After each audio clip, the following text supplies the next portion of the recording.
આવતીકાલે દેશના પ્રધાનમંત્રી આપણી ધરા ઉપર પધારી રહ્યા છે, ત્યારે વીકે ન્યૂઝ ચેનલ પણ પ્રધાનમંત્રીને આવકારી રહી છે।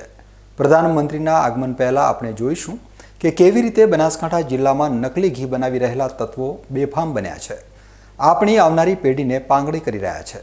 આ તત્વો જે રીતે બેફામ બન્યા છે તે માત્ર અધિકારીઓને જ નહીં પરંતુ સરકારને પણ બદનામ કરી રહી છે। ડીસા અને આસપાસના પંથકમાં શુદ્ધ ઘીના નામે શ્રીમૂળ, હાસ્ય અને હેલ્થ જેવી અનેક બ્રાન્ડ્સ દ્વારા ભેળસેળિયું ઝેર પીરસવામાં આવી રહ્યું છે, જે જનતાના સ્વાસ્થ્ય માટે ગંભીર ચિંતાનો વિષય છે। જુઓ સાહેબ, આ બનાસકાંઠા પંથક છે। અહીં દૂધ ઘીની નદીઓ વહેવી જોઈએ, એને બદલે અહીં તો નકલી ઘીના કાળા કારોબારનો દરિયો હિલોળા લઈ રહ્યો છે। આ કોઈ એકાદ બ્રાન્ડનો સવાલ નથી, અહીં તો આખું માળખું જ નકલીના પાયા પર ઊભું હોય તેમ લાગે છે। તમે બજારમાં જાઓ એટલે તમને શ્રીમૂળ, નમસ્તે, હેલ્થ, હાસ્ય, જયવર્ધન, સંયમ, જયમૂલ અને પરિવાર જેવી અનેક આકર્ષક બ્રાન્ડ્સ જોવા મળશે। નામ સાંભળીને તો એમ લાગે કે જાણે આરોગ્યનું ભાથું પીરસી રહ્યા છે, પણ વાસ્તવમાં આ ડબ્બાઓમાં પેક થયેલું મિશ્રણ તો પામ તેલ અને વેજીટેબલ ફેટનું એવું ઝેરી કોકટેલ છે જે તમારી આવનારી પેઢીને ખોખલી કરી રહ્યું છે। હવે વાત કરીએ પાછલા કેટલાક વર્ષોમાં ફૂડ વિભાગ દ્વારા કરવામાં આવેલી મોટી કાર્યવાહી અંગે।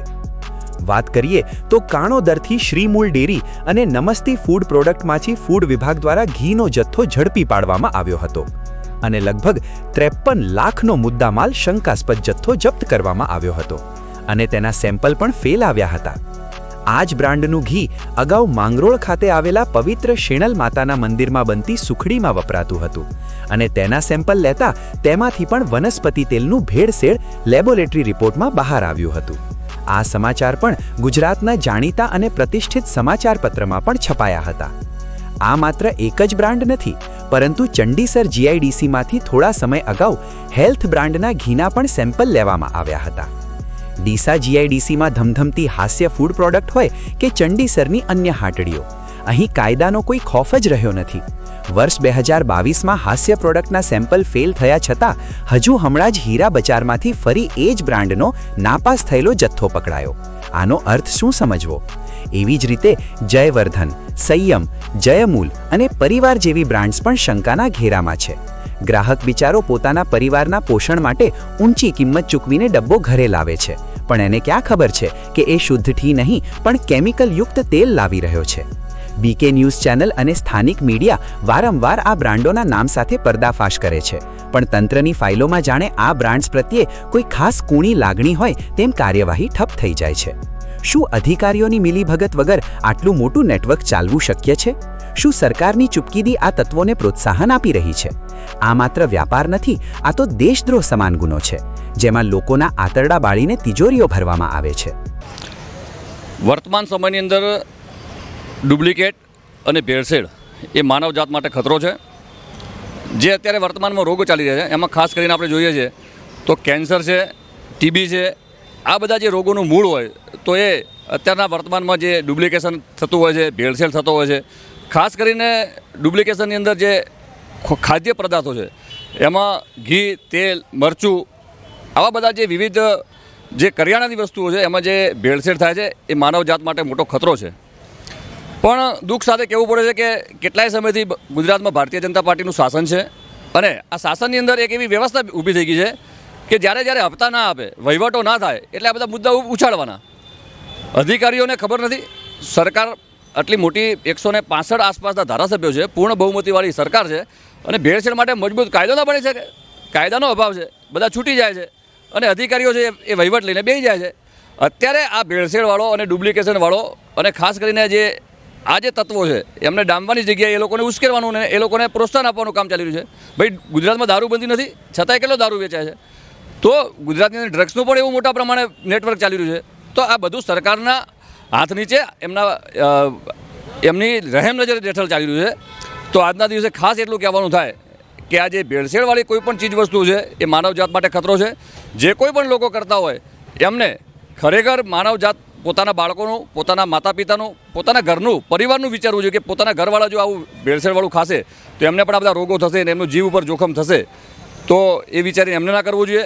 અને સરકારના પદાધિકારીઓ છે, અધિકારીઓ છે, એમને પણ ખાસ કહેવાનું કે ભાઈ આ હરામનો પૈસો છે, આ પૈસાથી તમારું જીવન, તમારા બાળકો પણ આજ ભરાડામાં આવી જશે, આપણે જમવાનું હોટલમાં થાય, સામાજિક મેળાવડાઓમાં થાય, તો આ બધું ભેળસેળવાળું જ ખાવાનું આવતું હોય છે. તો એ તમને પણ એના છોટા ઉડવાના છે. તો આ બાબતે સૌએ ગંભીર થવું. અને સૌથી મહત્ત્વની વાત એ છે કે જ્યારે વહીવટો બંધ થાય છે ત્યારે મુદ્દા ઉછાળવામાં આવતા હોય, ખૂબ જ દુઃખદ વસ્તુ છે. આવા વહીવટવાળા જે છે એ લોકોને પણ આપણે જાણવા પડશે. આ કોણ છે વહીવટિયાઓ, આ કોણ આવા જે ભેળસેળીને પ્રોત્સાહન આપવાવાળા લોકો છે, એમને પણ જાણવા પડશે. સમાજે જાગૃત થવું પડશે. અને મારી ફરી એકવાર સરકારને વિનંતી છે કે ભેળસેળવાળું જે માનવજાત ઉપર ખતરો છે એ ક્યારેય ના સહન થાય. એના માટે કડકમાં કડક જેટલા કાયદા બનાવવા જોઈએ અને પ્રશાસને પણ મજબૂતાઈથી કામ કરવું જોઈએ. વીકે ન્યૂઝ ચેનલ દ્વારા નકલી ઘી બનાવતી ફેક્ટરીઓના નામ, સરનામા અને તેમના માલિકોના નામ પણ વારંવાર જાહેર કરવામાં આવી રહ્યા છે, છતાં તંત્ર કોઈ કાર્યવાહી કરતું નથી. તો શું કહેશો આ બાબતમાં? તંત્રની જે કામગીરી છે તે શંકાસ્પદ નથી લાગી રહી? મેં અગાઉ પણ કીધું કે માત્ર વહીવટ ચાલે છે. આ સરકાર વહીવટ ઉપર ચાલે છે. આ સરકારની અંદર બેઠેલા જે લોકો છે એમને માત્ર ને માત્ર પૈસામાં મતલબ છે. એમને કોઈ માણસ મરે છે, જીવે છે. અત્યારે કેટલા બધા અકસ્માતો થાય છે, ખાડા ટેકરા, રસ્તાઓની શું હાલત છે. દારૂની વાત કરી, લોકો દારૂ પીને પોતાનું કેટલું જીવન બરબાદ કરી રહ્યા છે. દારૂના કારણે કેટલા રોગો થતા હોય છે. તો આ બધી વસ્તુની પાછળ દરેક લોકોએ જાગૃત થવું પડશે. અને સરકારની અંદર બેઠેલા જે લોકો હોય એમને જો મીડિયા આટલું બધું કહેતું હોય અને અધિકારીઓ જો ન કરતા હોય તો અધિકારીઓ પર ભાઈ કેટલી એમના પર નોટિસ શું આપી, અધિકારી પાસે શું લીધું? તો આ બધું અત્યારે અધિકારી રાજ ચાલે છે. અહીંયા પોપાભાઈનું રાજ છે ભાઈ. અહીંયા એવું છે કે કોઈને કહેવાવાળું નથી અને જેને મન ભાવે એમ કરે છે. અને મને તો લાગે છે કે આવું નવું રહ્યું તો ઘરે ઘરે કેન્સર દેખવા મળશે. સોસાયટીએ કેન્સરના દર્દી હશે. જેમ પંજાબની અંદર કેન્સરની ટ્રેન ચાલતી હતી એવી આપણા બનાસકાંઠાની અંદર, ઉત્તર ગુજરાતની અંદર કેન્સરની ટ્રેન થશે. એવા દાડા એ દિવસો દૂર નથી. શ્રીમૂળથી લઈને પરિવાર સુધીની લાંબી યાદી ધરાવતી આ નકલી ઘીની બ્રાન્ડ્સ હવે ડીસાની ઓળખને કલંકિત કરી રહી છે. સેમ્પલ લેવા અને દંડ ફટકારવાની જૂની પુરાણી પદ્ધતિ હવે આ ઘી માફિયાઓ માટે રમત બની ગઈ છે, કારણ કે તેઓ લાખો કમાઈને હજારોનો દંડ ભરી ફરી પાછા એ જ ગોરખધંધામાં લાગી જાય છે. તંત્રએ હવે જાગવું પડશે અને માત્ર કાગળ પરની કાર્યવાહી છોડીને આ તમામ એકમો પર કાયમી તાળા મારવા પડશે. લોકોના જીવ સાથે રમત રમતા આ તત્વોને કાયદાનું ભાન કરાવવું અત્યંત અનિવાર્ય છે. જો આજે આ બદીને ડામવામાં નહીં આવે તો આવનારી પેઢી ક્યારેય માફ નહીં કરે. સરકાર અને ઉચ્ચ અધિકારીઓ હવે ક્યારે લાલ આંખ કરશે તેના પર સૌની મીટ મંડાયેલી છે.